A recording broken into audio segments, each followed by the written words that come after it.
welcome back to my channel. In this video, I'm going to be showing you how to do the, well, I don't know what else to call it other than the tail cinching method.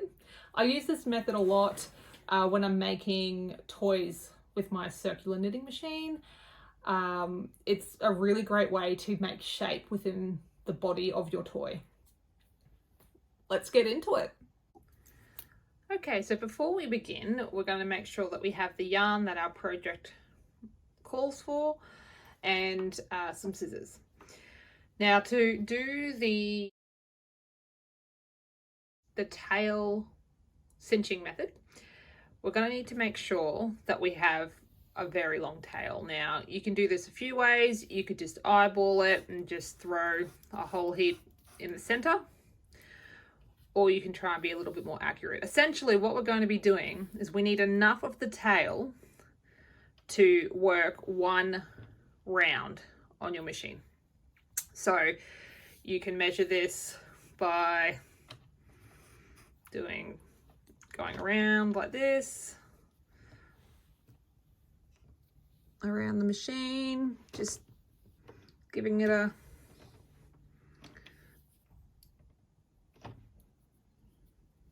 like that, and then leaving a little bit more because it does work. It's working up and down there. Or like I said, just throw a whole heap in the center. It doesn't matter if you have more tail length than you need. That's probably not a bad thing. So once we have that in the center, we're going to cast on and work the desired amount of rounds. And for this example, I'll be working 10 rounds. So make sure your machine is at the start and cast on.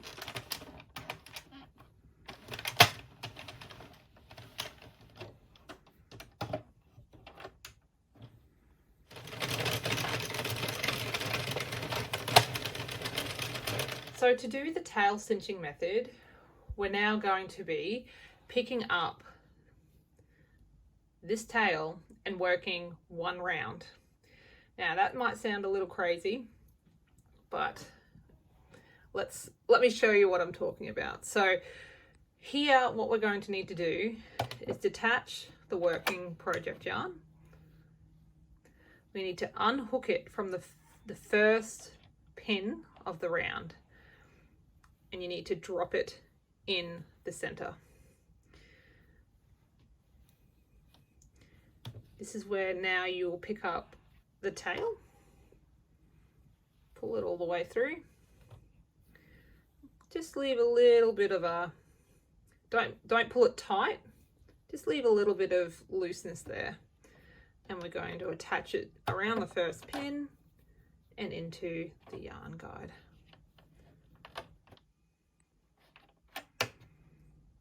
Now, what you can do here is you can either hold this up or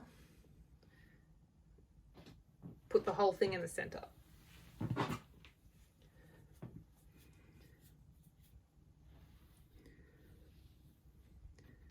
Just to stop it getting caught when we're working the round. So we're making sure that it's hooked around the first pin. It's not caught here on the edge of your yarn guide, and we're going to work around. I like to do this slowly just to make sure it all catches.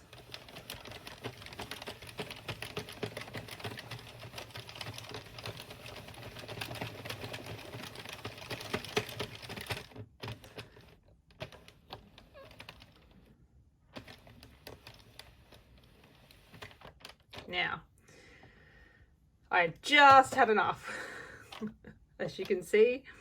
So I would make sure not to just guess it and really give it a good measure.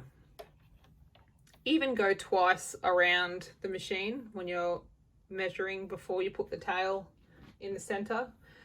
Might make sure that you get more of a tail here. But that's not a big drama. So now we're going to detach it. Take it out of the yarn guide, drop it back in the center, pick up your work, make sure it doesn't get caught on that tail. So if you can see there, I've picked up my tail and I'm making sure that the project yarn is under it. Connect it back in, and then you'll continue with your pattern. So I'll continue with another 20 rounds to show you how the cinching works for this example. Again, you may need to just start off a little slow.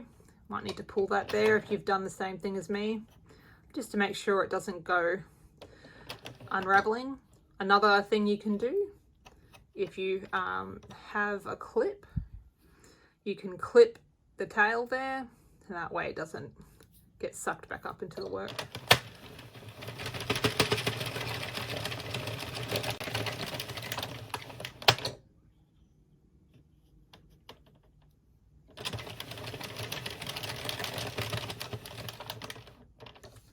Okay, so once you've gotten back, or you've worked the desired amount of rows, or you've followed the rest of your pattern, you're ready to cast off. Just cast off using your favorite method. I prefer the waste yarn method, and you can use this method if you choose, and you can also view how to do that on my channel. I have a tutorial on how to do that. So I'm just going to cut off the project yarn, put that tail in the middle, connect my waste yarn, and now I'll cast off. Okay, so here you can see the top of my work. This is the bottom of my work where I use the waste yarn cast off. Now we're going to cinch. So what you need to do is roll the top down, and what you will have is your tail and your project yarn. So this is where you first cast on. Bring it back up here so I can give you the best look. This is where you first cast on.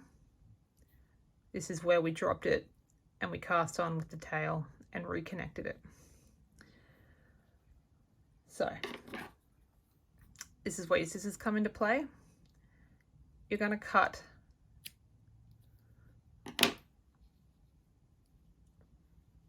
that project yarn. Now, holding both ends, you're going to pull.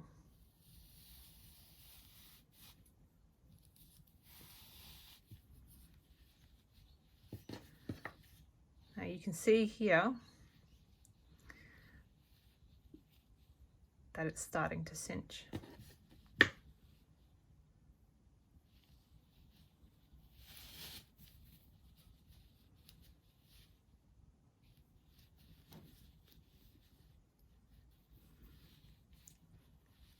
Now, you may need to just drop one of the tails here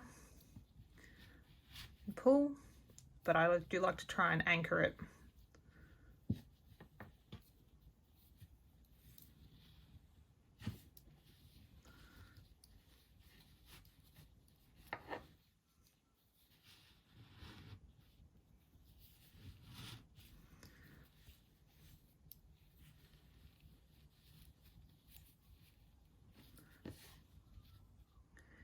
And here you can see I've pulled it as tight as I can. Depending on what yarn you're using, this hole will be smaller or wider, but you can keep pulling until you have your desired width of your neck. And now we're going to tie it off. Make sure it's tied tight.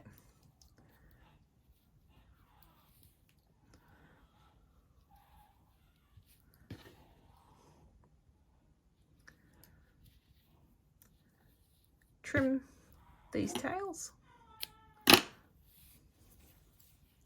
Now, this will be hidden in your head. Now, if you're making a head, this is where you would stuff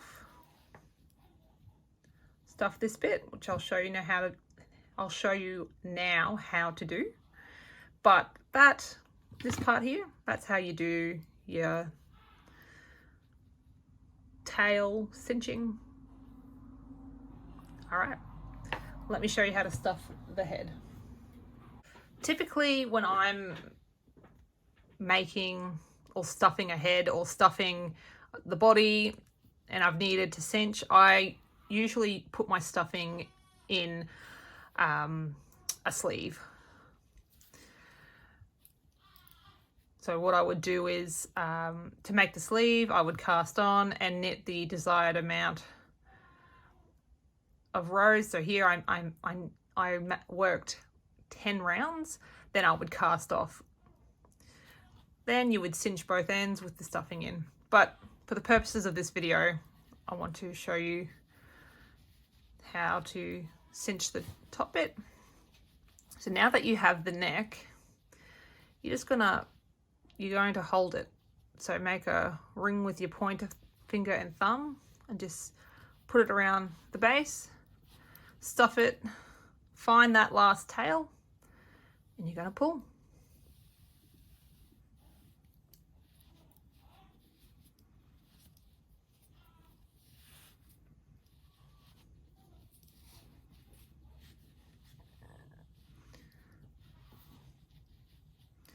This is going to need more stuffing, so you can reopen it again.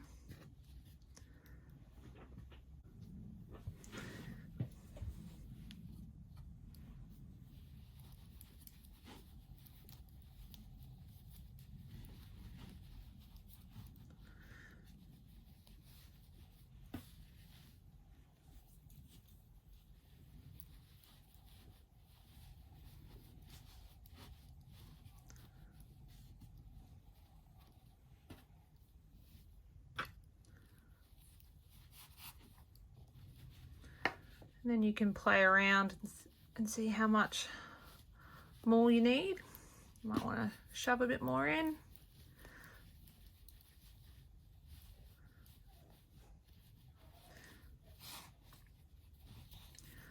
So the reason I like to use a pillow or a sleeve is you can see the stuffing through one layer. By creating the sleeve or a pillow for your stuffing, it creates two layers here, and therefore you won't be able to see the stuffing. So once you've closed it, pull it as tight as you can.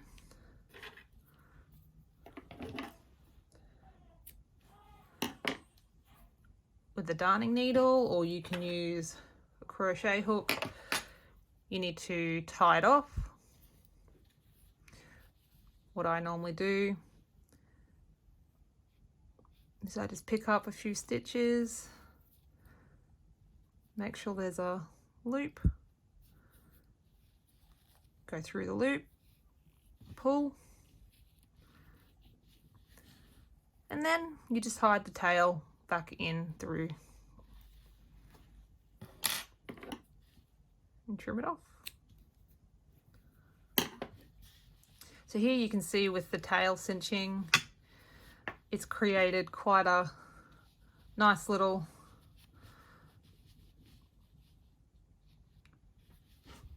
neck, waist, whatever you want to call it. It's created a nice shape. And that's as simple as it is.